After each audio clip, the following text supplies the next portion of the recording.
ఓం గం గణపతయే నమః. ఓం జ్ఞానానందమయం దేవం నిర్మలస్ఫటికాకృతిం ఆధారం సర్వవిద్యానాం శ్రీ హయగ్రీవముపాస్మహే. శ్రీ లక్ష్మీ హయగ్రీవాయ నమః. జ్ఞానసిద్ధిని వీక్షిస్తున్నటువంటి ప్రేక్షకులందరికీ కూడా ఆగస్టు 17వ తేదీ నుండి సెప్టెంబర్ 17వ తేదీ వరకు కూడా సింహరాశిలోకి సూర్యుని యొక్క సొంత క్షేత్రము మరియు మూల త్రికోణ రాశిలో ఆయన యొక్క గ్రహ సంచార ప్రభావము, అలాగే ఈ యొక్క బుధగ్రహము దాదాపుగా కర్కాటక రాశిలో ఆగస్టు 21 వరకు ఉండి సెప్టెంబర్ 7 వరకు కూడా సింహరాశిలో రవితో కలిసి బుధాదిత్య యోగాన్ని, అట్లాగే తన యొక్క స్వక్షేత్రము మూల త్రికోణము ఉచ్చస్థాన స్థితిగతుడైనటువంటి బుధుడు కన్యారాశిలో సెప్టెంబర్ 7 నుంచి సెప్టెంబర్ 17 వరకు కూడా ఈ సంచరించే సమయము. శుక్రుడు సెప్టెంబర్ 2వ తేదీ వరకు కూడా నీచ స్థితిలో కన్యారాశిలో ఉండి తులారాశిలో తన యొక్క స్వక్షేత్రంలో వచ్చినప్పుడు విశేషమైనటువంటి యోగాలని, అట్లాగే కుజ భగవానుడు ఈ నెల రోజులు సెప్టెంబర్ 17 వరకు కూడా విశేషంగా మిథున రాశిలోనే సంచరిస్తూ, మరి గురుడు చూస్తే ఆయన ఆశ్లేష నక్షత్రంలోకి మారి కర్కాటక రాశిలోను, కేతు ఏమో సింహరాశిలోను, కుంభరాశిలో రాహువు, మీనరాశిలో వక్రీగత శని ప్రభావము. ఈ యొక్క గ్రహాల యొక్క సంచారం వలన మేషాది మీనరాశి పర్యంతం ఏ విధమైనటువంటి గ్రహ సూచికలు కలుగజేస్తాయి, ఏ విధమైనటువంటి శుభాలు లేకపోతే ఇబ్బందులు కలుగజేస్తాయి తెలుసుకునే ముందు ఇప్పుడు ఈ మాసంలో జరిగేటటువంటి విశేష పండుగల యొక్క విశిష్టతలు, అట్లాగే నా యొక్క జ్ఞానసిద్ధి క్షేత్రపీఠంలో ఏ సమస్యల వలన, ఏ ఇబ్బందుల వలన, ఏ గ్రహాల వలన ఏ రకమైనటువంటి పూజలు నేను ఆచరిస్తున్నానో తెలుసుకునే ప్రయత్నం చేసి ఆ తదుపరి మీ యొక్క రాశి గ్రహ ప్రభావాన్ని వినడానికి ప్రయత్నం చేయండి. డైరెక్ట్గా మనం రాశి ఫలితాలు, గ్రహ ఫలితాలు వినటం వలన మానసికంగా బుద్ధిపరంగా ఎన్నో దోషాలు ఆ గ్రహాలు మనకు కలుగజేస్తాయి. కాబట్టి ముందు శుభకరమైనటువంటి శుభపరమైనటువంటి విషయ పరిజ్ఞానాన్ని తెలుసుకొని వాటిని ఆచరించడానికి అందరూ ప్రయత్నం చేయండి. శుభమస్తు. ఓకేనా? శ్రావణ మాసం శుభాకాంక్షలు. ఈ యొక్క శ్రావణ మాసంలో మనకి గ్రహాలలో మార్పే కాకుండా మరి ఈ ఆగస్టు 14వ తేదీ నుండి కూడా, అంటే దాదాపుగా 13వ తేదీ నుండి కూడా విశేషమైనటువంటి శ్రావణ మాసం పండుగలు ప్రారంభం అవుతున్నాయి. శ్రావణ మాసంలో 14వ తారీఖున మొదటి శుక్రవారం ప్రారంభమై 21 రెండవ శుక్రవారము, శ్రావణ పౌర్ణమి 28వ తేదీ.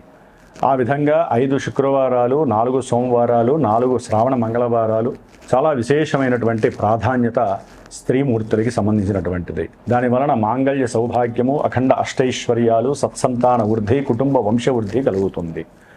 అట్లాగే మనకి 17వ తేదీన 17వ తేదీన నాగపంచమి, గరుడ పంచమి, అలాగే విశేషముగా సూర్యుడి యొక్క సంక్రమణం సింహరాశిలోకి జరగబోతోంది. అంటే తన ఇంట్లోకి తన యొక్క స్వక్షేత్రము మూల త్రికోణ రాశి అయినటువంటి సింహరాశిలోకి సూర్య భగవానుడు సాక్షాత్తు శ్రావణ మాసానికి ఆయనే అధిష్టాన దేవత.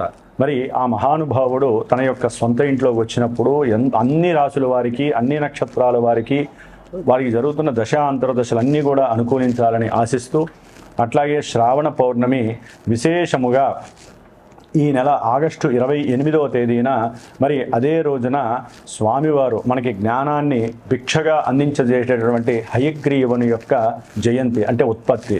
అట్లాగే గాయత్రి జయంతి, వేదాలకి మూలము ఆవిడేనమాట.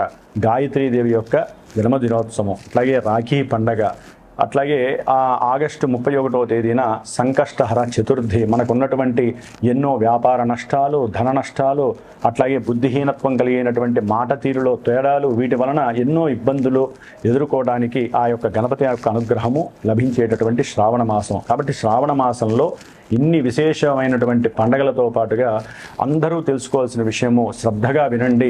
ఎందుకంటే మేషాది మీనరాశి పర్యంతం విషయ పరిజ్ఞానం ఒకటైతే కనుక అసలు మనకి అంతరిక్షంలో ఏం జరుగుతుందో తెలియకుండా ఎంతసేపటికి భూలోకంలో మన రాశిది, మన నక్షత్రం ఇది, మనకి ఈ బాధలు జరుగుతున్నాయి అని కాకుండా ఏ గ్రహం వలన ఏ సమస్యలు కలుగుతాయి, వాటికి ఏదైనా పరిష్కారం ఆచరిస్తే శుభం జరుగుతుంది అని ముందుగా మనం అందరం కూడా ఆలోచించాల్సినటువంటి విషయం. ఈ యొక్క ఆగస్టు 2వ తేదీన కుజుడు వృషభ రాశిలోంచి మరి మిథున రాశిలోకి శత్రుక్షేత్రంలోకి ఆయన మారినటువంటి రోజు. ఆయన ఆగస్టు 12వ తేదీ అమావాస్య రోజున మరి పాప నక్షత్రమైనటువంటి రాహు నక్షత్రం ఆరుద్ర నక్షత్రంలోకి ప్రవేశిస్తాడు. అట్లాగే రాహుగ్రహము ఆగస్టు 2వ తేదీన అదే కుంభరాశిలో ఉంటూ తన యొక్క సొంత నక్షత్రమైనటువంటి శతభిష నక్షత్రంలోంచి ధనిష్ట నక్షత్రం, పాప నక్షత్రము, శత్రు నక్షత్రమైనటువంటి కుజ నక్షత్రంలోంచి మార్పు జరిగింది. అంటే ఇక్కడ మిథున రాశిలో ఉన్నటువంటి కుజుడు, అట్లాగే కుంభరాశిలో శని యొక్క క్షేత్రంలో ఉన్నటువంటి ఈ యొక్క రాహువు, ఇరువురు కూడా ఒకరి నక్షత్రం నుంచి ఒకరు మారటం, అంటే ఒకరి నక్షత్రంలోకి ఒకరు మార్పు జరగటం మన జ్యోతిష్య శాస్త్రంలో, అది 2 పాపగ్రహాలు నక్షత్ర మార్పు జరగటం అత్యంత శోచనీయమైనటువంటి విషయం. ప్రమాదకరమైనటువంటి ఇబ్బందులు కూడా కొన్ని రాశుల వారికి, కొన్ని నక్షత్రాల వారికి కలుగుతాయి. ముఖ్యంగా మేషరాశి, వృశ్చిక రాశి, మకర రాశి, కుంభరాశి, అలాగే మనకి మృగశిర నక్షత్రము, చిత్తా నక్షత్రము, ధనిష్ట నక్షత్రము, ముఖ్యంగా రాహు నక్షత్రాలైనటువంటి ఆరుద్ర నక్షత్రము, స్వాతి నక్షత్రము, అలాగే మనకి శతభిష నక్షత్రం. ఈ రాశుల వారికి, ఈ యొక్క నక్షత్రాల వారు కలిగినటువంటి వాళ్ళు, ఈ రాశుల వారు ముఖ్యంగా కుజమహర్దశలు. మీనరాశి వారికి ఆగస్టు 17వ తేదీ తర్వాత సూర్యభగవానుడు చక్కగా తన యొక్క స్వక్షేత్రమైనటువంటి సింహరాశిలోకి సంక్రమించే సమయంలో 6వ స్థానం కావడం వీరికి అత్యంత విశేష శుభప్రదం. ఇప్పటి వరకు కేతువు మాత్రమే 6లో ఉన్నాడు. ఇప్పుడు రవి కూడా వచ్చి వీరు చేసుకున్నటువంటి పూర్వజన్మ పుణ్యఫలము అన్ని కార్యక్రమాలలో వీళ్ళకి శుభాలు జరుగుతున్నాయి. ముఖ్యంగా ఉద్యోగ సంబంధిత విషయాలలో ఆగస్టు 17 నుంచి సెప్టెంబర్ 17 మధ్యకాలంలో ఉన్నత ఉద్యోగ స్థితి కలుగుతోంది. దాని ద్వారా వీరికి ఉన్న అప్పుల బాధలు కొంతవరకు తొలగించుకోవచ్చు. అట్లాగే ఆత్మశక్తి పెరుగుతుంది. అట్లాగే తండ్రి గారి యొక్క ఆరోగ్యం కుదుటపడుతుంది. మీకు ఉన్నటువంటి శత్రు రోగ రుణ బాధలన్నీ కూడా మీ యొక్క ఆత్మస్థైర్యము, మానసిక ధైర్యంతో, మీకున్న తెలివితేటలతో, లేకపోతే ఎవరైనా సరే గృహంలో ఒక తల్లి ద్వారా కావచ్చు, లేకపోతే వ్యాపార భాగస్వామి ద్వారా కావచ్చు, వారి యొక్క ఆలోచన పర్వంతోనైనా సరే మీరు ఎటువంటి వ్యవహారాన్నైనా సరే గట్టెక్కించే పరిస్థితి మీనరాశి వారికి కలుగుతోంది. రవి బలం ఉంది అంటే జాతకంలో అత్యంత యోగప్రదం. కానీ అదే జన్మజాతకంలో ఇదే రవి గనక చెడ్డవాడైనది కనుక ఇక్కడ గోచారంలో ఇబ్బందులు ఎదురే అవకాశం ఉంటుంది. ఉద్యోగంలో శత్రువులు అధికమవుతారు. మీ యొక్క పెద్ద బాసే మీకు పెద్ద రాక్షసుడే కూర్చుంటాడు. కొంతమందికి ఉద్యోగంలోంచి మిమ్మల్ని ఎప్పుడెప్పుడు తీసేద్దామా అని ఎదురు చూస్తూ ఉంటారు. అంటే మీ వరకు మీకు బాగానే ఉంది. జాతకంలో రవి పాపి అయితే ఇక్కడ ఆయన వేధింపులు ఎక్కువయ్యే అవకాశం ఉంటుంది. ఎంతైనా రవి 12లో ఉన్న రాహు చేత చూడబడుతున్నాడు, 6లో ఉన్న కేతు, వీళ్ళిద్దరూ పాపగ్రహాలే కదా. ఇక్కడ రవికి ఆ దోషం అంటినట్టే కదా. కాబట్టి వీరు ఉద్యోగరీత్యా విదేశాలకు వెళ్ళాలి అనుకున్న వాళ్ళకి కొంత ఇబ్బందులు ఎదురే అవకాశం ఉంటుంది. అంటే వాళ్ళ యొక్క సంకల్పం నెరవేరకపోవడానికి శుక్రుడు సప్తమంలో నీచ స్థితి, లేకపోతే ఉద్యోగరీత్యా కాస్త దూరాలకి వెళ్ళాలని చెప్పి అప్లై కూడా చేస్తారు వీళ్ళు కొంతమంది, కానీ జరిగే పరిస్థితి కాదు. అట్లాగే తండ్రి గారి అప్పులు కానీ, లేకపోతే వీరి యొక్క అప్పులు కానీ, సంతానపరమైనటువంటి అప్పులు కానీ, వీటి పరంగా కూడా వీరు తీర్చడానికి ఎంతో ప్రయత్నం చేస్తారు. కానీ రాహు 12లో ఉండేసరికి వీరికి తీరకపోగా జన్మరాశిలో ఉన్నటువంటి శని వక్రించేసరికి ఇంకా ఆ వృద్ధి ఎక్కువ అవుతుంది, అప్పుల యొక్క వృద్ధి ఎక్కువ అవుతుంది. కాబట్టి ఎంత సంపాదించినా అలాగే ఉంటుంది. ఏ పని చేద్దామన్నా సరే ఎక్కడో అక్కడ మానసిక వేధ, ప్రతి పనిలో కూడా నెగిటివ్నెస్ రావటము, అట్లాగే ఏ పని చేద్దామన్నా బద్ధకము, నిద్ర లేటుగా లేవటం ద్వారా కూడా చేస్తున్న ఉద్యోగంలో ఎన్నో ప్రతిబంధకాలు, ఆటంకాలు కలగటము జరిగే అవకాశాలు ఎక్కువగా ఉంటాయి. ముఖ్యంగా భార్యాభర్తల మధ్య ఇబ్బందులు ఎదురవడానికి కారణము శుక్రుడు నీచ స్థితిని పొందడం ద్వారా ఇరువురి మధ్య ప్రేమ, అన్యోన్యత, ఆప్యాయత లేక ఆకస్మికంగా వీరిద్దరి మధ్య ఎన్నో సమస్యలు కలిగి అవి కాస్త వీళ్ళ మధ్య ఉన్నటువంటి బాండింగ్ని కూడా నాశనం చేసే పరిస్థితి కలుగుతోంది. అట్లాగే కుజగ్రహ దృష్టి, శనిగ్రహ దృష్టి శుక్రుడి మీద పడడం ద్వారా వ్యాపార వ్యవస్థ దెబ్బతింటుంది. అట్లాగే ఎవరైనా సరే భార్యాభర్తల మధ్య వ్యవస్థ దెబ్బతింటుంది. అట్లాగే కుటుంబంలో మీకు ఎగైనిస్ట్గా ఉండేవాళ్ళు ఎక్కువ అవుతారు, ఆర్థికంగా నష్టపోతారు. పెట్టుబడుల విషయంలో జాగ్రత్త వహించాలి. ఈయన ఎప్పుడైతే సొంత క్షేత్రం సెప్టెంబర్ 3 తర్వాత వస్తాడో అప్పుడు కొంతవరకు వీరు ప్రయాణాల ద్వారా సౌఖ్యము, ఆకస్మిక ప్రయాణాదులు, ఎవరైనా సరే తెలిసిన వాళ్ళు ఆకస్మికంగా మీ యొక్క వివాహం గురించి తెలియజేయటము, దానికి మీరు సంసిద్ధం అవ్వటము, ఇట్లాంటివి కూడా జరగడానికి అవకాశాలు ఎక్కువగా ఉంటాయి సెప్టెంబర్ 3 తర్వాత. అట్లాగే రవితో బుధుడు కలవటం ఇంకా విశేషప్రదము. ఎవరైనా సరే గృహము కొనాలన్నా, వ్యాపారపరమైనటువంటి ఆలోచనల ద్వారా వ్యాపారం పెట్టాలన్నా కూడా గవర్నమెంట్ సహాయ సహకారాలు మీకు అందిపుచ్చుకోవడానికి అవకాశం ఉంటుంది. అట్లాగే తండ్రి యొక్క సహకారం లభిస్తుంది. అట్లాగే గృహంలో కూడా ఎవరైనా ఇల్లు కట్టుకోవాలి అనుకున్నా కూడా సరైనటువంటి ధనము ఆర్థికంగా మీకు లభించే అవకాశము, మీరు చేస్తున్న ఉద్యోగం ద్వారా కూడా రుణం లభించడానికి అవకాశం ఉంటుంది. అదే వ్యాపార భాగస్వాములు కొంచెం జాగ్రత్తలు తీసుకుంటూ ముందుకు వెళ్ళండి. ఏ సుదర్శన హోమాలు చేయించుకొని వ్యాపారాన్ని ప్రారంభం చేయండి. మంచి విశేషమైనటువంటి పరిస్థితి. అట్లాగే పెద్ద పెద్ద వాళ్ళు అంటే మన దృష్టిలో డబ్బున్న వాళ్ళు కావచ్చు, రాజకీయ నాయకులు కావచ్చు, లేకపోతే చలనచిత్ర విషయంలో కావచ్చు, ఇంకా వ్యాపారవేత్తలు కావచ్చు, ఎందుకంటే రవి బుధులు వీళ్ళకి సంబంధించిన వాడు. వీళ్ళ మధ్య కూడా కొంత ఆకస్మికంగా ఆర్థికపరమైన ఇష్యూస్ కూడా వచ్చే అవకాశం ఉంటుంది.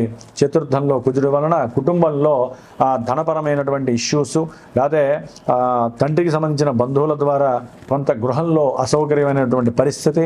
అట్లాగే వీరికి గృహం కట్టుకోవడం ద్వారా కాస్త ధనము బలహీనత్వం కలగటము, కుటుంబంలో భార్యాభర్తల మధ్య సౌఖ్యకరమైనటువంటి విషయాలలో కొంత విహీనత్వం కలిగి ఇరువురి మధ్య ఆకర్షణ తగ్గటము, దాని ద్వారా గొడవలు అధికమవటము, చేసే ఉద్యోగంలో స్వయంకృతంగా వీరు తీసుకునే నిర్ణయాలు, మాట యొక్క తీరు, అట్లాగే నిర్లక్ష్యము, సరిగ్గా వెళ్ళకపోవటము, ఆరోగ్యం చెడిపోవడం ద్వారా కూడా వీరు ఉద్యోగంలో ఎన్నో ఎదుర్కోవాల్సిన పరిస్థితి ఉంటుంది. విద్యార్థులకి కాస్త జ్ఞానముకు సరిగ్గా పెట్టి సరైన వాక్కుని, సరైనటువంటి విజ్ఞానాన్ని జోడించి కనుక మీరు ముందుకు వెళితే చక్కటి ఉన్నత విదేశీ విద్య కలగటానికి కుజుడు మీకు చాలా అనుకూలిస్తున్నాడు. కాబట్టి కొన్ని ఆటంకాలు కలిగే అవకాశాలు ఉన్నాయి. కాబట్టి కంపల్సరీ ఈ యొక్క మీనరాశి వారు శని, రాహు, కుజులకి, శుక్రుడికి, అట్లాగే మిగతా ఈ గ్రహాలన్నిటికీ కూడా జపము, దానాలు చేసుకోండి. లేదా ఈ యొక్క చతుర్థంలో ఉన్నటువంటి కుజుడు దోషాన్ని కలుగు చేస్తున్నాడు. ఏ విధంగా గృహాలు అమ్మే విషయంలో మోసపోవటము, లేదా చదువులో ఉన్నటువంటి బ్రేక్స్ రావటము కూడా జరుగుతుంది. తల్లి యొక్క అనారోగ్య స్థితి వలన వీళ్ళు విపరీతమైనటువంటి ధనము కూడా నష్టపోయే పరిస్థితి కలుగుతుంది. కొంచెం సౌఖ్య విహీనత్వం కలుగుతోంది. కుజుడు 4లో ఉన్నాడు అంటే జ్యోతిష్య శాస్త్రరీత్యా అది పెద్ద కుజదోషంగా పరిణమిస్తోంది. సౌఖ్యత తగ్గుతుంది. రాహువుతో లింక్ ఉండటం ద్వారా మానసిక అప్రశాంతత గృహంలో చాలా చాలా ఉంటుంది. జాగ్రత్తగా ఉండండి. ఎవరిని నమ్మకండి. ధనాన్ని విచ్చలవిడిగా ఖర్చు పెట్టకండి. సౌఖ్యాలకి, దుర్వ్యసనాలకి, దురభ్యాసాలకి మాత్రం ఎక్కడా ఖర్చు పెట్టకండి. వీరు తప్పకుండా సుబ్రహ్మణ్య ఆరాధన చేస్తూనే ఉండండి. లేకపోతే నేను చేసే కార్యక్రమంలో మీరు కూడా పాల్గొనే ప్రయత్నం చేయండి.